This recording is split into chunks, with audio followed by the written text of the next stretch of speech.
When you first start Deltarune, you are told to name and make and create the vessel.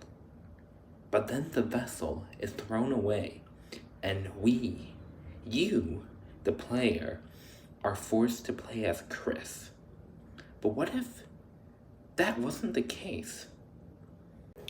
What if, in a world, you did not play as Chris, or controlled Chris's action, but you played as yourself, what you created, the vessel? How would that change Deltarune? Well, first of all, I think it would change the dynamic of the classroom.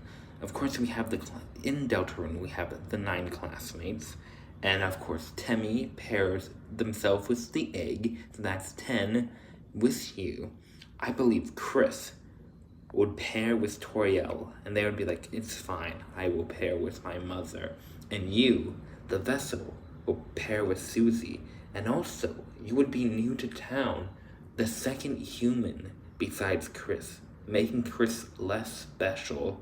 You would explore the dark world with Susie, and Rouse would be surprised that it's you, not Chris, though they would not mention it. And the story would continue. Chapter 1 would be normal, Chapter 2 would be normal, Chapter 3 would change due to it taking place in Chris's house. I could see it with you being human and being new here, that the chapter could take place in one of these apartment buildings, or maybe even the alley. But another thing I think would change would be the main antagonist.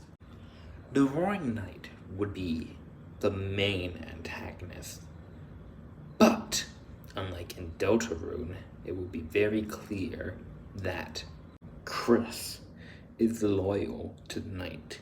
Chris is working with the Knight, and Chris would be the true main antagonist, the final fight when you face the Roaring Knight and Chris. And why is Chris doing this? Why is Chris now even more involved in this? It's because this was their story. They did not want it to be their story, but deep down they kind of wanted it. They wanted to befriend Susie. They wanted to go on this journey with Rouse and Susie. They wanted to do all these cool things with their friends, but then you came up. You stole their spotlight. They were the hero, not you. And now you have taken that from them, and they are not happy. That's how I would imagine if the vessel was playable in Deltarune.